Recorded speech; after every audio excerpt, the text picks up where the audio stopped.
क्या है वीएलएसआई। तो आज हम इस वीडियो के अंदर कवर करेंगे introduction of VLSI, features of IC, comparison between IC and embedded circuits और advantage and disadvantages of IC.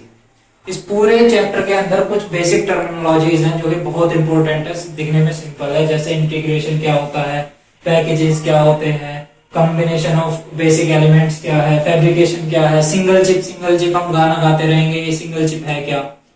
तो शुरू करते हैं। अगर हम हिस्ट्री को छोड़ भी दें तो सबसे पहले ये आता है कि हम वीएलएसआई है क्या है। तो वीएलएसआई ज्यादा कोई हुआ चीज है नहीं। वीएलएसआई के अंदर हम क्या करते हैं, आप इसे ऐसे समझिए, इसका अगर हम फुल फॉर्म पढ़ें, very large scale integration, very large scale integration. चलो जी ठीक है। अब इसमें जो बहुत इंपॉर्टेंट वर्ड है इंटीग्रेशन। इंटीग्रेशन क्या है? हम इंटीग्रेशन से ऐसे समझ सकते हैं, जैसे मान लीजिए आप किसी मैदान में गए, मैदान में बहुत सारी ईंटें पड़ी हैं, ठीक है। अब वो सारी ईंटों को आपने देखा कि यार यहाँ भी कुछ हुआ है, यहाँ पे कुछ एलिमेंट पड़ा है, ईंटें मतलब एलिमेंट, ये भी है वो भी है। अब आपने क्या किया, आपने सारी ईंटें उठाई और उन्हें जमाना शुरू कर दिया। समझ में आ रहा? अब आप उसे जमाते गए एक के ऊपर एक, एक के ऊपर एक, एक के ऊपर एक, तो वो एक या तो दीवार टाइप बन गई या चट्टा टाइप बना दिया। तो वो क्या हुआ, आपने सारे एलिमेंट्स को एक जगह पर इंटीग्रेट कर दिया। सेम ऐसे ही इलेक्ट्रॉनिक्स एंड कम्युनिकेशन में हम पढ़ते हैं वीएलएसआई, यानी कि वेरी लार्ज स्केल इंटीग्रेशन। इसमें हम क्या करते हैं, हम इसके अंदर बेसिक एलिमेंट जैसे बीजेटी ट्रांजिस्टर्स, मॉसफेट के ट्रांजिस्टर, अलग अलग आईसी के हिसाब से अलग अलग कंपोनेंट्स होते हैं। उन सभी कंपोनेंट्स को एक जगह एक छोटी सी सिंगल चिप के ऊपर, यानी कि अगर मैं इस मार्कर का अगर ये कैप के पूरा है ना, ये इसके ऊपर भी बात करूं तो ये पूरा का पूरा इसके अंदर करोड़ों करोड़ों बीजेटी और मॉसफेट्स को हम इसके ऊपर इंटीग्रेट करेंगे, फैब्रिकेट करेंगे। मैंने अभी दो टर्म बोले, इंटीग्रेट और फैब्रिकेट, ये हम आगे डिस्कस करेंगे। लेकिन अब आप समझिए कि इतनी छोटी सी एरिया के ऊपर हम इतने सारे सर्किट्स को फैब्रिकेट करेंगे, ठीक है जी। तो ये हो गया आपका इंट्रोडक्शन है क्या। तो इसमें मैंने कुछ टर्म्स लिखी हैं, complex functions, reliabilities, metallization, small space is needed और कॉस्ट इफेक्टिव। कॉस्ट इफेक्टिव एक कंट्रोवर्शियल स्टेटमेंट है, मैं इसे आपको अभी वो कर देता हूँ, थोड़ा सा इलैबोरेट कर देता हूँ, है क्या। तो कॉम्प्लेक्स फंक्शन, अब आप एक छोटी सी बात समझिए, अगर आपको एक छोटा सा एडर बनाना है, जैसे हम आईसी के सब्जेक्ट के अंदर पढ़ते हैं, इन्वर्टिंग नॉन इन्वर्टिंग एडर वगैरह, समर वगैरह बनाते हैं, तो उसमें आपने देखा होगा कि सर्किट हो जाता है बहुत कॉम्प्लेक्स, ठीक। तो सर्किट कॉम्प्लेक्स हो जाता है, और वही सर्किट अगर आपसे आपका टीचर या प्रोजेक्ट मैनेजर ये कह दे कि उसे एक पीसीबी के ऊपर इनबिल्ट करके दिखा दो, तो जाहिर सी बात है सर का दर्द बढ़ा देगी। चेक करना, फिर उसे पहले तो इनबिल्ट करना, फिर चेक करना, फिर और भी बहुत सारी चीजें होती हैं, काम करा नहीं करा, तार तो नहीं हट गया, कहीं से टाका तो नहीं टूट गया। तो वो सब चीजें खत्म करने के लिए सबसे बेहतर चीज क्या है, आप आईसी का यूज करिए। मार्केट में एडर, समर, इंटीग्रेटर, डिफरेंशिएटर, हर तरह का ऑपरेशन परफॉर्म करने के लिए आईसी अवेलेबल होती है। मैं आपको डिस्क्रिप्शन में सारी आईसीयू के कंपोनेंट के साथ वैल्यूज को दिखा दूंगा, कोई दिक्कत नहीं है, मेरे लिए बड़ी बात नहीं। तो अब मैं ये क्या कह रहा हूँ, कॉम्प्लेक्स फंक्शन है क्या। कॉम्प्लेक्स फंक्शन को समझने के लिए समझिए, आपका प्रोजेक्ट है, ठीक है, आपको कैलकुलेटर बनाना है, कैलकुलेटर बनाना है। प्रोग्राम लिखने से अलग चीज है, अब आपको उसे एम्बेडेड सिस्टम के ऊपर इंप्लीमेंट करना है, ठीक है जी, कर देंगे। कैसे कर दोगे, आप क्या करेंगे, एक बंदा तो बनाएगा पूरा सर्किट, बीजेटी, ट्रांजिस्टर, डायोड वगैरह जोड़ जोड़ के कम से कम इतना बड़ा सर्किट।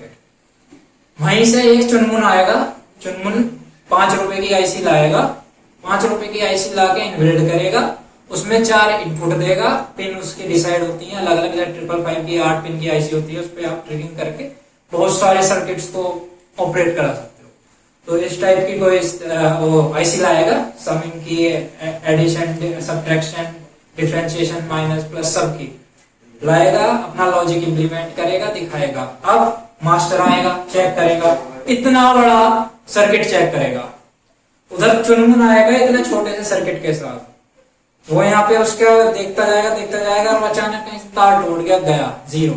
और यहाँ पे मस्त आराम से आईसी लाया, टपाक से लगाई और हो गया पूरा इंप्लीमेंट। तो इसीलिए मैं इस टर्म को जस्टिफाई कर रहा हूं कि कॉम्प्लेक्स फंक्शंस को इंप्लीमेंट बहुत आसानी से किया जा सकता आईसी की मदद से। दूसरा रिलायबल है। रिलायबल कैसे है, अभी जो स्टोरी, अभी जो गाना गाया है उसी से समझ लीजिए। आप पूरा का पूरा एम्बेड करोगे, तार लगाओगे, ठीक है, डायोड फिक्स करोगे, ट्रांजिस्टर फिक्स करोगे, मस्त एक पूरा का पूरा ऐसा एक भरा पूरा सा बन जाएगा सर्किट इस टाइप का। यहाँ से यहाँ रजिस्टर लग गया, ठीक है, यहाँ से यहाँ पे एक डायोड ऐसे लगा दिया, फिर यहाँ पे से एक बीजेटी की फंक्शनैलिटी करा दी है, और ये सब कर दिया। वहीं पे एक छोटी सी आईसी लाया, सेम काम, जैसे मान लो एक 555 टाइमर का काम कर रहा था, ट्रिगरिंग का काम कर रहा था। वहीं आप 555 टाइमर की एक आईसी ले आए, 5 रुपए की भी, बहुत महंगी बता रहा हूँ, 5 रुपए की मार्केट से आती है, 8 पिन की आईसी होती है, ठीक। आप ये आईसी लाओगे, सेम काम ये करेगी, सेम काम ये करेगी, कौन सा ज्यादा रिलायबल होगा? देखने से ही पता लग रहा है कि ये ज्यादा रिलायबल है। मान लो बाई चांस खराब भी हो गई, फट से बाजार गए, एक मस्त सी आईसी लाए और मस्त सा सर्किट पे इंप्लीमेंट कर दिया, और अगर सर का दर्द बढ़ाना है तो ये पूरा सर्किट दोबारा से बनाया, मान के चलो ये है नहीं वैसे, ये पूरा सर्किट दोबारा बनाया और नाश हो गया। जी कोई भी एक हल्का फुल्का कोई सर्किट भी हो जाती है। तो इस तरह से आईसी बहुत ज्यादा रिलायबल होती है रियल टाइम ऑपरेशंस को करने के लिए। तो आई होप समझ में आ गया होगा रिलायबल का पॉइंट। अपना थर्ड पॉइंट देखते हैं, मेटलाइजेशन। अब ये मेटलाइजेशन क्या है? मेटलाइजेशन को आप ऐसे समझिए, ये एक इंडस्ट्रियल टर्म है आईसीज में। कैसे इंडस्ट्रियल टर्म है? इंडस्ट्रियल टर्म ऐसे है कि आईसी को जब हम फैब्रिकेट करते हैं ना पूरा का पूरा, तो उसको एक छोटे से मेटल के ऊपर, मेटल भी नहीं, एक सेमीकंडक्टर के ऊपर इनबिल्ड करना पड़ता है। वहां से एक टर्म आया मेटलाइजेशन। आगे जब हम वीडियो बनाएंगे उसमें पूरा का पूरा प्रोसेस है, मैं आपको वहां पे ज्यादा बेहतर तरीके से समझाऊंगा। इसके बाद स्मॉल स्पेस नीडेड। अभी तक की कहानी से आप समझ गए होंगे कि पूरा का पूरा बड़े सर्किट को एक छोटे से सर्किट में फिक्स कर देना, सही। तो वो चीजें आप समझ गए होंगे। अब कॉस्ट इफेक्टिव, ये एक कंट्रोवर्शियल। मानो आपका कोई वॉशिंग मशीन है, ये वॉशिंग मशीन है और उसके अंदर ये सर्किट लगा हुआ है और उसमें एक छोटी सी आईसी लगी हुई है, ठीक। मान लीजिए कि ये किसी वजह से ये आईसी खराब हो गई, ठीक है, तो 10 रुपए की इसकी मार्केट वैल्यू थी। आप गए मार्केट से 10 रुपए की एक और नई आईसी लाए और यहाँ पे आकर फिक्स कर दी। तो ये तो हो गया कॉस्ट इफेक्टिव कि आपको पूरा ये पूरी वॉशिंग मशीन या उसकी पूरी सर्किटरी चेंज ना करके सिर्फ एक छोटी सी आईसी को कट करके उसमें लगाना पड़ा। दूसरा जो इसका मैं कह रहा हूं कंट्रोवर्शियल है। अब यही चीज इस आईसी के लिए समझिए, इस आईसी के लिए। अब मान लीजिए इस आईसी के अंदर जो इसका सर्किट है, उस सर्किट के अंदर कोई लूज पॉइंट रह गया या कोई छोटी मोटी दिक्कत आ गई। एक बड़ा सर्किट होता है, करोड़ों करोड़ों ट्रांजिस्टर होते हैं एक आईसी के अंदर, उसमें से मान लो कोई एक छोटा सा ट्रांजिस्टर लूज रह गया या ट्रांजिस्टर ने गड़बड़ी कर दी, तो इसकी वजह से पूरी की पूरी आईसी इफेक्ट हो गई है। तो वॉशिंग मशीन के लिए आईसी को बदलना कॉस्ट इफेक्टिव है, लेकिन आईसी के लिए उस कंपोनेंट को बदलना अपने आप में एक बहुत बड़ा टास्क है, क्योंकि फिर आपको पूरी की पूरी आईसी की फैब्रिकेशन करनी है। इससे बेहतर है कि आप चेंज करो। तो इसलिए मैंने ये वाला जो पॉइंट है कॉस्ट इफेक्टिव, इसके लिए मैंने इसके आगे कंट्रोवर्शियल लिखा है, एक कंट्रोवर्शियल पॉइंट है। चलिए इस वाले टर्म को एक अलग एग्जांपल के साथ भी समझते हैं। एक वॉशिंग मशीन वाला होगा कि वहां पे पूरे सर्किट में से आईसी निकालना इफेक्टिव है। अब मैं आपको ये समझाऊंगा कि कंट्रोवर्शियल है क्यों। मुझे पता है थोड़ा उलटबाजी टाइप का है, लेकिन अब तुम्हारे यूट्यूब वाले भैया साथ हैं, कोई दिक्कत नहीं है, आपको समझ में आ जाएगा। है क्या? अब मान लो एक एम्पलीफायर है, ये एक एम्पलीफायर है, ठीक। अब इस एम्पलीफायर के अंदर बहुत सारी वायरिंग हो रही है और एक यहाँ पे बड़े से आईसी लगी हुई है। ये पूरा का पूरा एम्पलीफायर है, ठीक। अब मान लो कि ये वाला वायर है, ये वायर यहां से, ये वाला वायर यहां से किसी तरह से आउट हो गया, डीसोल्ड हो गया, कोई भी टर्म ले लो, ठीक, ये आउट ऐसे हो गया। तो अब क्या करोगे, एक आराम से सोल्डिंग लाओगे, यहाँ पे अटैच करोगे, ये हो गया ठीक। अब इन द केस इस आईसी के अंदर जो सर्किट है, मैं दोबारा रिपीट कर रहा हूं, इस आईसी के अंदर वाला सर्किट बहुत बड़ा है, करोड़ों करोड़ों ट्रांजिस्टर है, उस ट्रांजिस्टर के अंदर कोई वायर लूज हो गया, शॉर्ट हो गया, मेल्ट हो गया, या किसी भी तरह का प्रकार की भगवान से दिक्कत हो गई, कुछ भी हो गया, तो अब उस केस में हम इस आईसी को खोलेंगे, फिर इसका वो पूरा का पूरा मेटल हटाएंगे, फिर एक एक उसको नोड को जाके चेक करेंगे, करोड़ों रुपया इस पे खर्च करेंगे। तो यहाँ पर उस आईसी के अंदर उस मेल्ट हुए एक तागे को जोड़ने के लिए ज्यादा मेहनत करनी पड़ेगी। समझ पा रहे हैं? यानी कि किसी सर्किट से आईसी बदलने में हमें वो कॉस्ट इफेक्टिव पड़ती है, लेकिन किसी आईसी के अंदर एक सर्किट है, उस सर्किट के एक सिंपल से तार को जो शॉर्ट हो चुका है उसे सोल्ड करने में हमें ज्यादा कॉस्ट करनी पड़ रही है। आई होप आपको समझ में आ गया होगा कि ये टॉपिक कितना ज्यादा कंट्रोवर्शियल है, कॉस्ट इफेक्टिव। इसीलिए हम इसे फीचर्स में तो लिखते हैं, लेकिन हमेशा ये गड़बड़ी में रहता है। तो अब हम पढ़ेंगे एग्जाम पॉइंट ऑफ व्यू से one of the most important question, advantages and disadvantages of integrated circuit. जैसे हर किसी के अंदर अच्छाइयां और बुराइयां होती हैं, वैसे इंटीग्रेशन में भी कुछ उसके एडवांटेजेस हैं और कुछ उसके डिसएडवांटेजेस हैं। एडवांटेजेस हम पहले ही कहानी में सुन के आ रहे हैं कि छोटा है, कॉस्ट इफेक्टिव है, तो वो सब लिख दिए हैं मैंने। लो कॉस्ट है, मैं आपको बता चुका हूँ कैसे। लो पावर कंजप्शन, 9 वोल्ट पे ऑपरेट हो जाती है। इंक्रीज रिलायबिलिटी, पूरा का पूरा सर्किट को रिजोल्व करके बनाने में तो ज्यादा बेहतर है कि आप मार्केट जाओ, आईसी लाओ, लगाओ, काम खत्म। Less weight and space needed, इसके लिए आप समझिए जैसे ये है, इसका ये टूथ है ना ढक्कन, इस ढक्कन के साइज के बराबर का जो कोई एक आईसी हो, उसके अंदर करोड़ों करोड़ों सर्किट्स हैं। तो अब आप देखिए, अगर वही आपको एक कन्वेंशनल इंजीनियरिंग करो, आप उसकी सर्किट बिल्ड करो, तो वो कितने बड़े हो जाएंगे, करोड़ सर्किट बनाने हैं। मैं करोड़ की भी बात नहीं करूँ, और मैं 100 सर्किट बनाने की भी बात करूं तो न जाने कितने जगह खेल लेगा। इसलिए यहाँ पे मैंने ये पॉइंट लिखा है, less weight and space requirement. अच्छा, तो अब डिसएडवांटेजेस भी, तो एडवांटेजेस थे, डिसएडवांटेजेस की बात कर लें।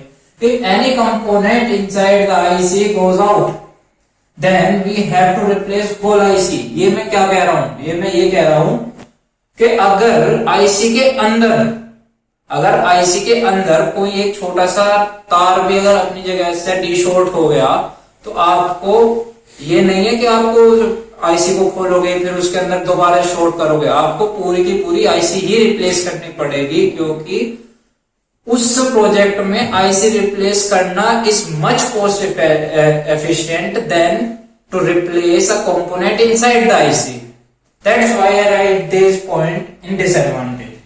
अब दूसरा पॉइंट क्या है, high production of IC can not be used. अब ये क्या है, अगर किसी उसमें हाई प्रोडक्शन चाहिए, हाई प्रोडक्शन कैसे, मतलब आपको ऑर्गेनाइजेशन लेवल पे कोई काम कराना है, तो वहां आईसी काम नहीं कर पाएगी। क्यों नहीं कर पाएगी आईसी काम, वहां पे काम इसलिए नहीं कर पाएगी क्योंकि एक तो मास प्रोडक्शन है, यानी कि मास से पावर कंजप्शन चाहिए, और उस पर फिर जब लोड पड़ेगा तो वो बेचारी छोटी सी तो आईसी है, कितना लोड सहेगी, तो वो वाला केस हो जाएगा, और यहाँ पे वाला पॉइंट वैलिड नहीं है।